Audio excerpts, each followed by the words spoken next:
Hi, this is Randy Finney with Right Side of the Chart, and this is a mid-session update for Tuesday, May 21st, 2024. It is 11:32 a.m. Eastern Time. I'm starting the video, so we're a couple hours into the trading day, and I'm going to get one out.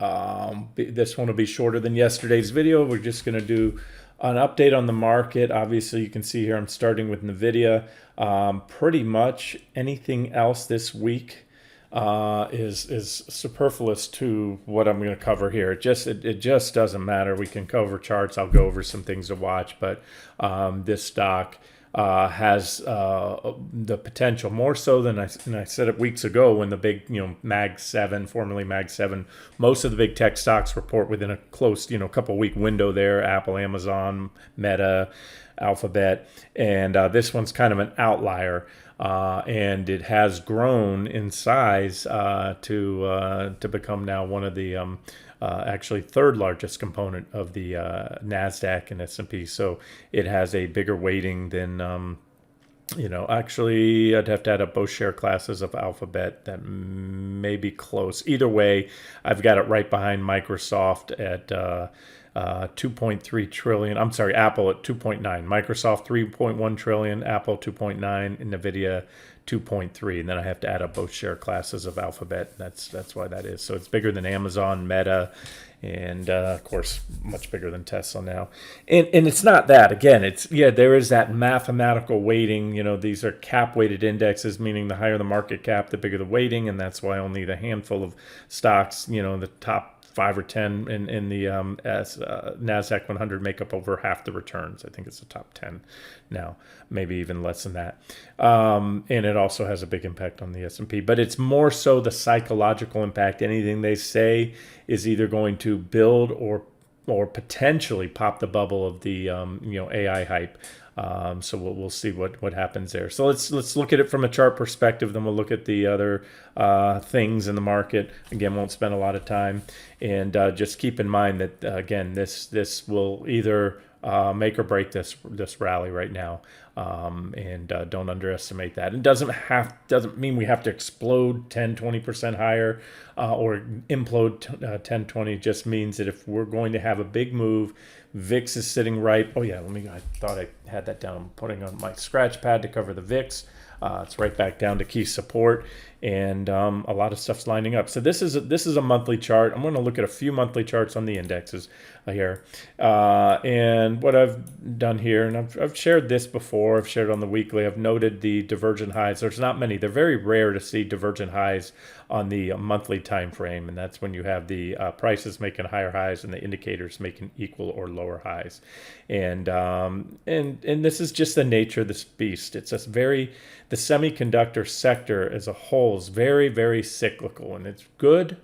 It's very good. Things are booming. They're selling chips. Their profit margins are up, and then all of a sudden, the industry reaches a saturation point, and they've been pumping out chips at maximum capacity, and all of a sudden they've got inventory everywhere, and they're can't move it. They're slashing prices. Profit margins are going down, and so the ups are great and the downs are very painful. 90% drop off that divergent high, 86%, 57, 69. That was one of our targets on that last call down there. And here we are right now, and we've been diverging. This is the biggest divergence we've seen on the monthly chart. It's really this is an extension of the previous divergence because we keep inching up, making higher highs, a series of 3 highs, and each one simply extending the divergence that started back there. So that's what the charts look like. And I know it's heresy to say, the stock can drop 90% from here. But again, it's done it before, and at some point it's likely to do again. This is just the monthly chart here. My weekly, you have my targets, and you've had them there for a long time. This shows those same drops here on the weekly, and I'm going to zoom in, 56, 69%. Here's our uptrend line, and you can see the divergence right now here. Here's my divergence lines.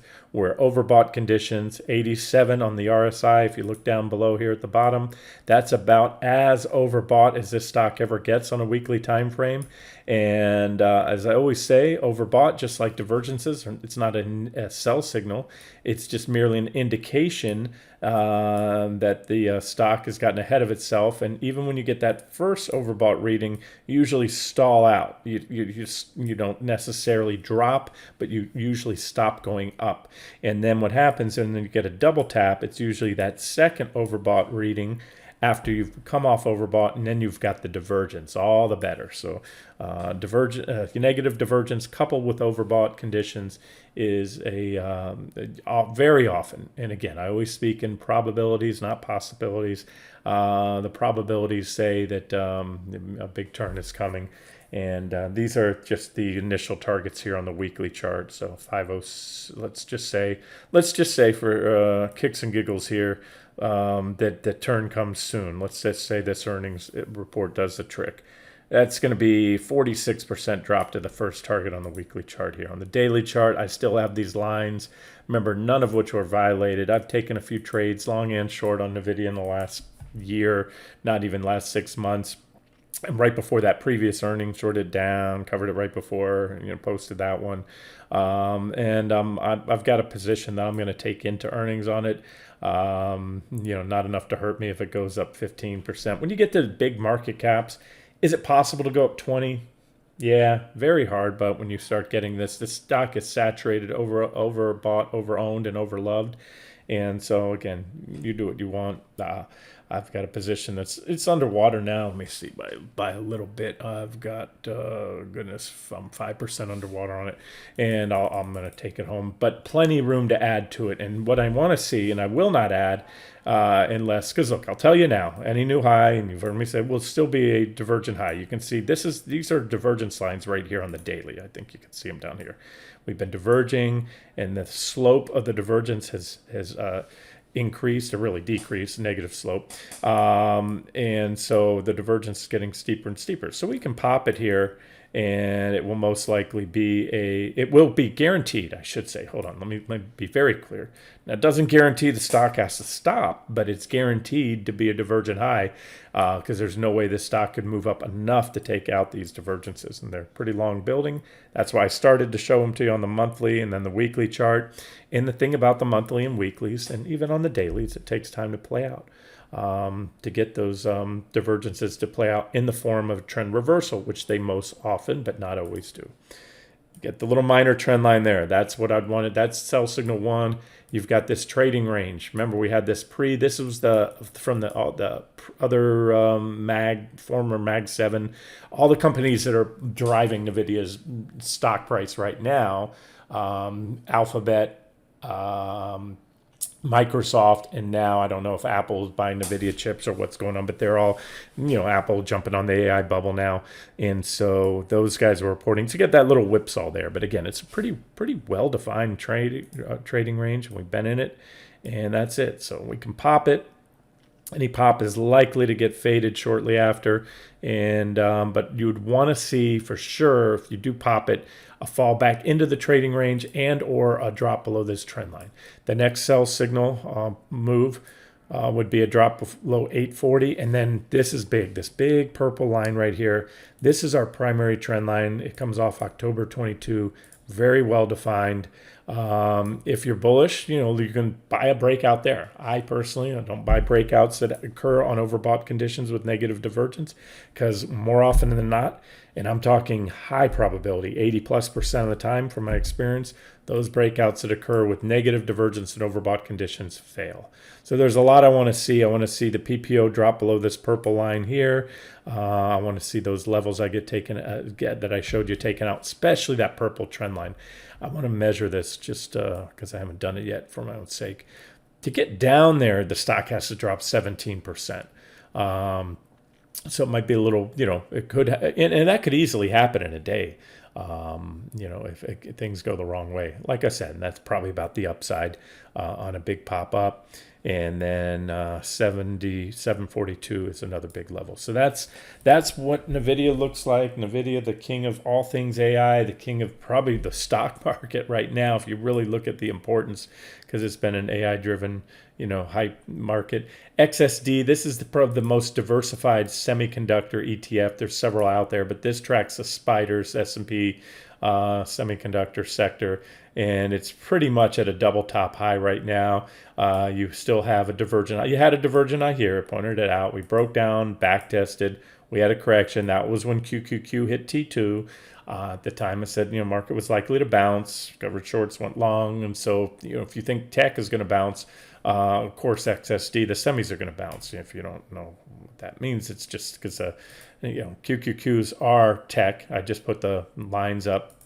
I showed you QQQ on top in white. So this right here, see this white line, the bottom right there, that was when QQQ hit T2. So it's not mere coincidence. You can see it's a perfect overlay because QQQ, the NASDAQ 100, is over 50% tech stocks. Semis are a subsector of the tech sector. So they're going to go up and down with the Qs. And so that's it. So you've got an uptrend line here, similar to NVIDIA, no mere coincidence. You've got the negative divergence. Pull this line up, what you don't have and what you'd want to see. Also, besides a break of the trend line, would be you go to the weekly chart here. I'm going to throw up a PPO histogram. And that's one thing you'd want to see, the PPO crossing over, get back into negative territory. Let me do this. While I'm on the weekly, and I've got the histogram up, let me just show you the indexes real quick. So here's QQQ, weekly chart. We had that bearish PPO crossover recently. It's still in play right now. So we have, again, an ever so slightly marginal new high, but nothing on this weekly chart has changed. I know this is kind of everything's squished because I have a lot of indicators. I have 3 indicators down here, but this negative divergence that I've been talking about forever, and I know some start to mock, divergences don't matter. We're not, again, the highs recently just been incremental. The majority of stocks have not made new highs. QQQ being overweighted to those big, AI tech stocks, if you will, have lifted it to that marginal new high. But we're still diverging, and very much so. So we have that. We had that bearish PPO crossover recently. The last time we had it was right here. I'm going to zoom in for you. You can see. I'm going to use a box tool. That's better because then I can show you the price action above. So you were in correction mode then, right? The market was going down. That was the end of the year. We had a short from there to there. We covered. We went long after that, coming into the year. Covered right there when the target was hit. So this is swing trading. That's when we covered T2 right there on the Qs, last QQQ short. And then back here, you can see the histogram was red throughout this whole period here. That was the biggest drop in many years in the stock market in QQQ. We had a bear market rally with everything went green there in the histogram. And then we had another period of red where it dropped. So again, this is where we're at right now. And the $1 million question, is that it? Is it one of these little hiccups, where you get a little drop and then another leg up? Or is it the first thrust down? You can see back here and here, sometimes you get in correction mode, and you get the PPO histogram starts to come back up and then gets rejected at the 0 line or close to it. Sometimes it gets close to it. And remember, we haven't had a real bear market. You have to roll back here and play around in 2008, and you can see the histogram, what it looked like there. So there it is. The divergences are there. The histogram is red, but they don't have the, let me go back to, to whether at this very moment to be short or long. Not yet. We're close. So I gave you 3 charts this morning, gave you the futures. This is NQ, the NASDAQ 100 future 60-minute chart. And what I've highlighted here for you is that bearish rising wedge, the uptrend line. Yesterday I told you we were down there, and it just felt like we had to get up a little thrust higher, which we got now. And that's why I got that out to you this morning, to give us that divergence, because it's these divergent highs. You usually get these tradable trends, corrections, these divergent lows like that one. You usually get the tradable rallies, divergent high, tradable, swing tradable correction. That was T2 recently hit. And then we bounce off T2, divergent high, another drop, divergent high. That's the one that didn't play. It didn't play out for much. I just left it there on that little small divergence. And so no sell signal. Yet remember, when you trade a 60-minute chart, all that matters is how you close on that 60-minute time frame. And I say you want to see, if you're trading NQ or you're trading ES, which are the S&P 500 and the NASDAQ 100 futures, you need to, or at least I do, you want to see them both break down. So you had an intra-period whip right after I got that out to you, but right at the open, the market earlier today went back up, and you can see that was just a candlestick shadow. Little wick went through there, and we're right on the trend line now. So really, this is still the same setup. Nothing's changed. And on ES as well, you need to see, here, I'll zoom in nice and tight.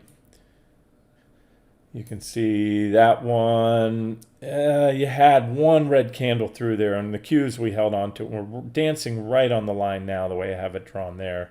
And then the same thing on IWM, RTY, I'm sorry. RTY is the small cap ETF. You can see where that one pierced through there. And intra-period whip. And remember, that first candle, at least on the Qs and the regular ETFs, is only a 30-minute candle. And so you want to see one of these 60-minute candles smash on down through. You want to see an impulsive break and or close, solid close above it. So that's still, those are still the levels. So there's no change to those futures charts. I know some of you don't trade futures. If you look at, there's the trend line. There's the same trend line on QQQ. You can see it right there on the daily. You can see it here on the 60-minute chart. I would go the way I had it drawn on the futures. I had it coming off the bottom of that one and that one there. See, because the futures show you reactions that you don't see on QQQ that happened outside of the 9:30 to 4 p.m. trading session. But either way, there's your line right there. That's your comparable trend line. And so that's it. We break that. We got the divergence. Last time we had the negative divergence here on the 60-minute chart was right there. That was that previous, not the last one, but the one before, post-Fed pop right into there. Offered an objective, albeit aggressive short entry right at the top of the trading range. New all-time high, by the way, in the markets. Just like, and that all-time high, it's just been the MO lately. Punch through, you get these marginal new and still divergent highs, and then you have a correction. And yes, the escalator, the stairs are stepping up right now. So if you're an investor and you've held through this whole thing, congrats to you. If you're a swing trader, this is what you want to do. Swing the rips and dips. You know, get your 8%, get out, gain a couple percent or whatever you got out of that move if you did reverse off T2. And look, by the way, guys, if you're holding out, remember we had multiple short entries this year with the break of this yellow trend line, the back test, that one there, this one here. And so, you know, if you're looking at it that way and you're holding out for the prize, you know, I sometimes talk about you're up roughly 4% off the on that average cost basis, again, if and when you entered and if you didn't take any profits at T2 or anywhere else. And so these are the other targets there. So you're talking still, let's just say your average cost is somewhere in the middle of that range. Again, that's just the average, the primary short entries I've highlighted on this trade, the ones with, you know, these 5 targets. That's 13% downside, not from where we're at now, but from that average point right in there in the middle. And so, you know, a 4% drawdown on if you're targeting a 13% profit is still very excellent, better than 4-to-1 RR. So you could, you know, there's nothing wrong, in my opinion, with a longer term trader holding out for the prize, because I still have a high degree of confidence we're going to come and hit these 200-day moving averages and that T3, T4 level sooner than later. And again, if anything, not anything, but the thing that has the biggest chance to get us there quickly would be NVDA. Remember, there's also a slew of economic data on the calendar this week. Let me cover a couple other things for you. So I covered the indexes. I went through those index charts, kind of status quo and what I got out to you before the bell this morning.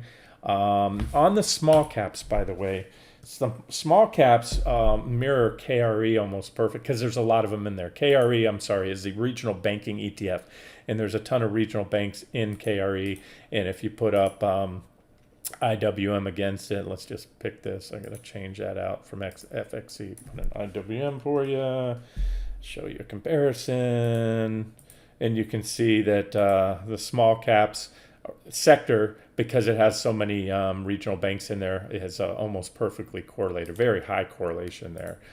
So now, where am I going with this? So, you know, my thoughts on IWM. Here's, let me just show you the long term on IWM, because I showed you the 60-minute chart on the futures. This is IWM. Every now and then it goes in these little trading ranges. This one is a very, very well defined and an unusually long trading range. It follows that divergent high right there. You had a trading range there, break out the new highs. It couldn't hold, broke it, we went down, and it's super well defined. Again, we're at the top of it. So nothing's changed in weeks now. I've mentioned this, that back then. All throughout here is an objective short entry at the top of the range. If they break it, great, they're going to run. If they run, they have the potential to take out that previous high, and then I'll just have to revisit it down the road, especially if we get a big, much bigger divergent high, just like this one. This was a big divergent high. We had the shot across the bow, kind of like that, and then we put in the divergence kept going. Prices were going equal prices, but the indicators kept making lower highs, and then boom. That was the COVID. And again, COVID will go down in history as some conspiracists don't think it was a black swan event, rather a planned thing, but whatever. I'll call it a black swan event, but not for the market. It was priced in. The market was pricing this in with those big divergences, and the small caps fell 44% back then off that divergent high. Here, that's well into the double digits off that divergent high. This one, I can't get exactly because I'll move my lines if I drag 30%. This one, 2008 to 2009, 60 something percent. So you get the point. All right, so that's kind of bigger picture, and this is still where, if we get rejected, the MO in a trading range is you trade it. You short or sell the top of the range, you buy the bottom of the range, and sell the top of the range until that stops working, until you break one way or the other. And so we'll continue to remain at the top of the range. But now back to KRE. So KRE, I think we're getting very close, or you can even make a case right now to short it for the next short entry. KRE, the regional banking sector ETF, you can see, trades well the technicals, divergent high correction, divergent low rally, divergent low rally. And now what we're in a bear market. Like many sectors, many stocks saw their highs years ago, back in 2021 or 2022. In fact, the majority have. So, if you took away those Mag 7, the S&P 500 and the Nasdaq would look a whole lot different. But so what we're going to do is let them do their thing. We'll get our sell signals there. I already went over what those need to be for the next ones. But right now you have KRE. I have two alternative trend lines. I have the BOD, what I call benefit of the doubt, which we're at right now. We just hit, and that one comes in exactly at that reaction high.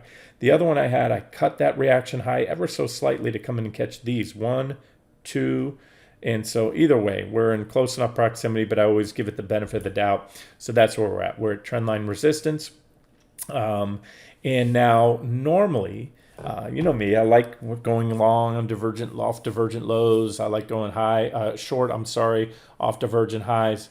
Long off divergent lows and shorting after I see divergent highs, and then get the sell signals, such as breakdowns. And you don't see that here. And we may get it. It may very well happen. We pop the trend line, we move up, then we'll have lines that'll look like this, and then we might have some divergence. However, when I go through the components, which I've done today, and I'm just going to rifle through these. I have, you can't see it on the monitor. To the right of my screen, I'm only capturing a very small part of 5-6 monitors I'm looking at. You have a watch list of all the components of KRE, the regional banking sector. And so I'm just going to rifle through them fast. And what you're going to see, and I'll just point it out. Again, you'll see all the lines. Divergent lows are bullish, and that's where you want to go long. You get the rallies. Divergent highs are bearish. I don't have them all marked up. I could. That was a divergent high back there when it topped. And here we are. So we've got this one ever so slightly took out its trend line, but it's at very good price resistance. I'm not going to go over them all, guys, just the top ones that are big, because I'm doing these by market cap. So this is one of the bigger or the biggest by market cap regional. And so very good support right there. And this was that trading range when all the other banks started failing last year, and the Fed came in and rescued the regional banks, gave them a stay of execution. But that's that. And by the way, I've been following, we haven't seen, let me see, I'll pull it up for you. I used to follow this back in the financial crisis when everybody was still hunky-dory bullish, and I was seeing a trend going on. I've worked for, four at least, not if not five. One would merge by another regional banks for their brokerage department as an investment advisor from their brokerage-owned subsidiaries. So, was quite in tune with what was going on at the regional banks at the time. I just wanted to say, since we had the big three last year, First Republic, Signature Bank, and Silicon Valley, the Fed kind of put a hard stop in there, backstopped the regional banking sector. And then we had one they let go back in July of last year. Another one, starting to tick up. Just a trend to watch. FDIC's got their own mess now. Their chairman has to resign now because all the crap going on there. But nothing to do with the banks themselves, just their workplace conduct. Sexual harassment, that kind of stuff. But either way, so we'll see what it does. I don't know if it's going to affect, it shouldn't affect anything here. I'm just going to, my brain doing its tangential thing. Anyway, so here we got another one that just went. So, we've got that big debt ceiling coming due. Everyone's been, well, not everyone's been talking about it, but a lot of folks have. Massive amount of debt, both commercial and private debt, but a lot of commercial debt. Remember, regional banks do the bulk of commercial loans, commercial lending, and they're more than the big banks, so they're more exposed, and just something to watch there. All right, back to the charts. So there's Truist, divergent high, first divergent high in a while, and at resistance as well. Again, I'm going to rifle through them quick. MTB, M&T Bank, divergent high. H-Band, Huntington, I used to work for them. Divergent high right there, big divergent high. So I see similar things. I see a break of a trend line, downtrend lines, which in itself is bullish unless it fails. Although this one I can tweak just like the other one. I can pull it up there. They're not super well defined. Either way, I put a higher, just based on the read of this chart, means the momentum's waning. The dryers are buying up. And so if I had better sell signals, or support levels in which to trigger short, I would. So it's just something I'm throwing out there now. I'm going to follow up with it. I'm going to keep on these regional banks. I don't think you could go wrong taking a starter in KRE or any of these individual ones with appropriate stops in place. But you may want to wait and see, keep an eye on the sector. I'm going to continue to monitor regions. I also work for them. Bearish rising wedge right at resistance. This one already broke down. There was an objective short there at 2110. Then it broke the trend line, the bearish rising wedge, a little snapback rally coming off that divergent high. Last divergent high right here. Well, this was the last divergent high. Boom, 33% drop. This divergent high, 42, that's when the other banks, the big ones, were going down. Divergent high there, 30%. So there's a pattern there, guys. See it? Every single divergent high in the last few years, without exception, was followed by a double-digit drop, measuring anywhere from about 23% right there to over 30%. And so wash, rinse, repeat, right? CFG. So this is why I wanted to do these individual ones, because KRE is not telling me the same story. When I look at the biggest ones, the ones that are going to have the most impact, almost all of them are coming off divergent highs right now. Quite a few have already triggered sell signals by breaking down well-defined uptrend lines and have a little snapback rally, FHN. All right, you get the point. We could do this all day long, and believe me, I did it. I went through a lot of these today, and I wouldn't be covering this. And again, the takeaway is maybe you don't want to touch the regionals because they're too volatile. Yeah, they're more volatile, and you have to beta adjust your position size down a little bit more. IWM is more volatile than the NASDAQ or the S&P, but less volatile than shorting the regionals directly. So if you're going to do the regionals, either take a shotgun approach. I like to do that. Handful, dozen, half dozen at least, individual banks that look the most bearish or bullish if you're bullish on the sector. Or just go with the ETF and you have safety in numbers and you don't have to navigate around earnings. A lot of them have earnings coming up in another month or so. All right, so that is that. I covered the semis already, NVDA, and then the VIX. So we know that we have, and I covered the NASDAQ and the S&P. So here's the VIX. This is, remember, long-term support. It's my daily chart of the VIX. We can look at it on a weekly. You can see the same thing going back all the way 2018, 2019, where I'm highlighting here, all the way into 2020. This was the floor of the VIX. This was an unusual record low in history. This is the only time the VIX ever got that low brief period of extreme volatility with the whole short vol trade, they called it, institutions shorting volatility. But normally this is, for decades now, this is the low end of the range of the VIX. So I have it, and again, this is a weekly chart. I've showed it to you here, and I've been highlighting it. And we've had these little trades, these little pops. You have to align your VIX trades with the market. If you're long the VIX now, there was no reason to be, because, as I said, when we got above 433 on QQQ, that was the no-go zone for shorts, for me at least. And I've made it clear that would be bullish. We took back the, you know what I'm talking about, I think you do, for the 433 trading range on QQQ.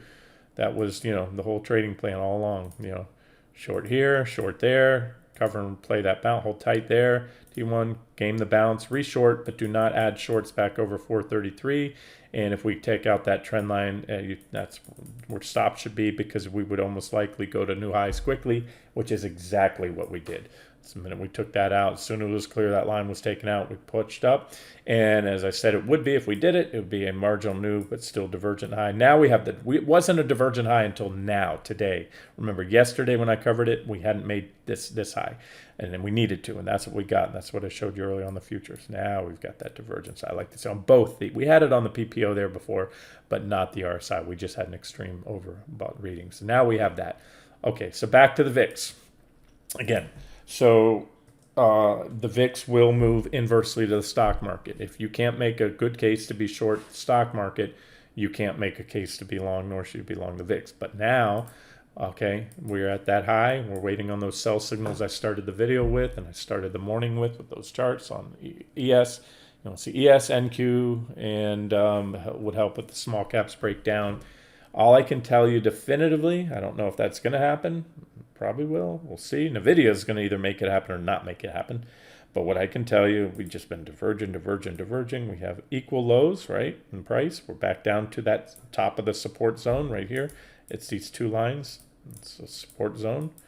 Goes all the way down. If we go a little lower, the bottom of the support zone's around 11.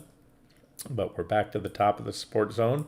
Equal lows in price with higher lows in the indicators, aka positive divergence. So just like you had positive divergence there, and it's not as if it didn't work. You know, from there we could put in a divergent low, and the VIX went up 80%.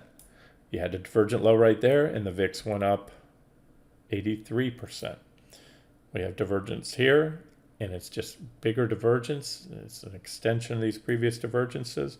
And oops, I just moved my line by mistake. See, that's what happens when I try to annotate or grab here. These lines get sticky and they're easy to grab. I wish I could toggle that feature off. Either way, there's a downtrend line, which was previously the target. Had we taken out T2 on QQQ and gone down to the next targets, remember that was my next upper, you know, these were the upper targets in the VIX. And eventually here, if and when we got to T for those 200-day moving averages, and that still is what it would be. So that means if, again, big if, but if NVIDIA poops the bed after earnings tomorrow, then you're looking at about potentially, again, if we, now what needs to happen, when, you know, we have to, it has to take QQQ back down, back below, of course, the bottom of the trading range. That's number one. But it's really got to now take out T2 and head on down here to these deeper targets I have, which also align with the 200-day moving averages on the indexes. And I think it might seem like an outside gain in the VIX. Maybe we don't go that high unless we shoot through the 200s. But I could see it happening, because I believe, and this shows me there's just been almost a capitulation of bears recently. Remember, the VIX is an index. It's based off put and call buying. And so when you have just nobody right now, everyone's buying calls, everybody's bullish. And that's why you've seen the VIX plummet down so fast, back down to the support level. You've got, the VIX, like to see, and I have it on VIX futures too. I have positive divergence on the VIX futures. That's right here. These are the Mays. The May contracts stop trading tomorrow. Then you have, I think I have the next ones up, the Junes. These are the Junes. So you have obviously more time before these expire or roll. You've got here's a downtrend line. So this is if NVDA happens to rally hard and take the market up after earnings, remember the VIX had support. It's got a little more downside to about 11, so not much more downside. But if things go the other way, it should be a very quick ride up. That's my minimum target right there, 1565. If you're trading the Junes, that'd be about a 14% drop, and I could easily see it all the way up here to that 20. Dollars 2023 level, and that's about a 50% pop if it gets there. Okay, to wrap the video up, I glanced earlier today the comment section. There were quite a few under yesterday's post. One of them, and there were two comments. One was not a trade up, and one was the usual. It's I'll get to that in a second. This is VFS. Somebody asked me about my thoughts on VFS, VinFast Auto, and what I said is this stock's been trading less than a year. You can see where the chart starts. It's in August of last year, and so I don't. And my reply was I typically don't trade stocks that have less than at least a few years of price history, because you can't get. You can try to look, and I don't know if this divergence is really accurate because you don't have, again, a lot of pricing history to populate, and you can't see the the trend of these indicators. But what I will do, if I am interested, sometimes a company will be on the market, come public, be trading a few months of history at least. You can go down to the 60-minute charts, which is what I did. So I said, look, I don't have a strong opinion. The things I note here, there's a lot of volume. Obviously you get a lot of volume right after the IPO, so there was initial volume. This looks like a crowd favorite, hot IPO, spiked up, and then those poor suckers that chased that rally on the IPO ended up losing 98% of their money, almost all their money. And we'll never see that again, because when you lose 98%, just to get back to where you were, now you have to make 3,731% on that. So now what I can say, these are levels. So, it's at resistance. This is a chart I posted for that subscriber who asked. You get a little uptrend line there, but I basically don't have a strong opinion. I do see volume coming in lately, so that is bullish when you see a stock rising on volume. And if it can pop, all I can tell you, if it can pop this level, about 625, that's your next resistance, 879. And there's that's all I would be looking for. There's a lot of, see the volume price histogram bars? Most of the trades occurred in here, so that's pretty solid resistance there, about 880. Obviously bullish if and when they can take that out, but if I were long this one now and holding out for more upside, that'd be another 63% from where we are. That's where I would take profits if it were mine, but I'm obviously not in it. Just like GDX, somebody made a comment, oh Randy, you're short GDX. No, I don't think I've said I've been short GDX for a while. In fact, if you go down, you can click on this post. I'll put GDX under there. I'll tag it like I do on all videos and all front page posts. It'll bring up all the coverage of GDX I've done, and I've stated repeatedly for the last couple months, I don't have a strong opinion on gold or silver right now. I did throw it out a few months back as a trade idea. In the last update, I said, look, it's hit each of these support levels, but it's got to take out the bottom of the range, which is S3, the lowest, to open the door to hit these targets. And what I did in the last update, I think it was April, it was a few weeks ago, actually. It was a while ago. This is what I said, and I'll say it again. GDX is right here. It has almost an identical technical posture to back here. Had a divergent high, had a trend line, a little minor trend line break right there. Then fell, pushed up, made a marginal new but divergent high, then turned the corner. And that's similar to right here. You had the little minor trend line break, pushed up, made a marginal new. We've taken out the 36. That's where we were before roughly, but we're just a little bit above it. But no change in the technical posture. And I still don't have strong convictions, and I'm just kind of standing aside the gold trade. That's why I'm not covering frequently now. I can tell you we now have, before we only had, remember the last update I give you here, divergence only on the RSI, not on the PPO. Now we have a full-blown, what I call real, double divergence, both my go-to indicators, PPO and RSI.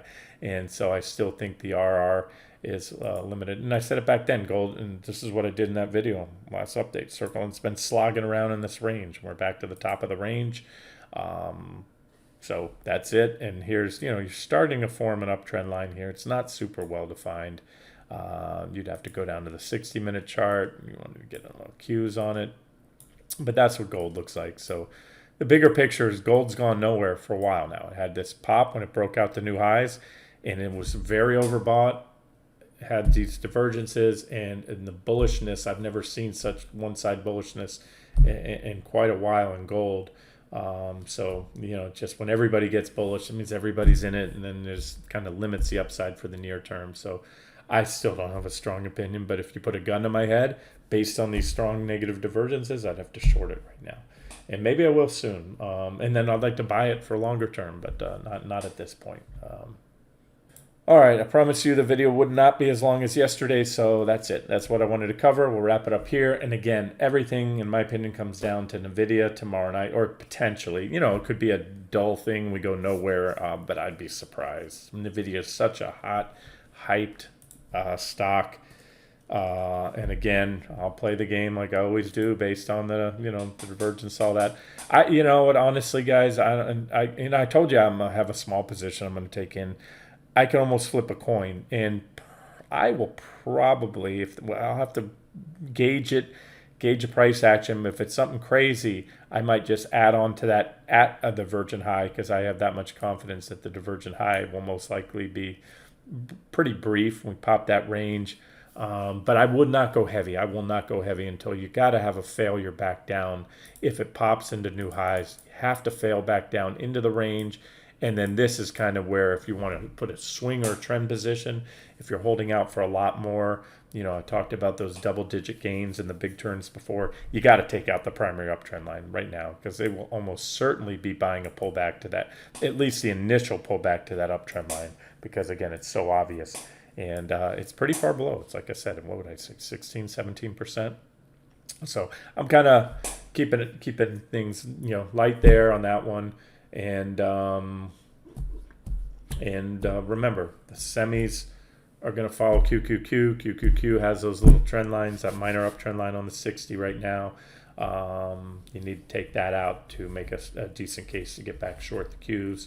And then if that breaks, and if NVIDIA really takes the market down, then the VIX has a lot of potential on the upside. But again, trade the VIX with the market. And I know the VIX tracks the S&P before anybody said I know that, but the Qs control the market, really. The S&P, for the most part, is going to follow QQQ.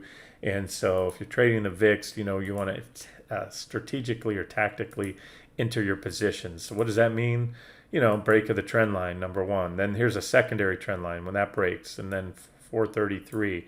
And then this is the really all-in moment. If they take out T2, it should be a quick ride down to these next targets there. And that's where we'll come in. Like I said before, my guess is we'll probably briefly overshoot the 200-day moving averages, and then come on within a couple days, close on or around them.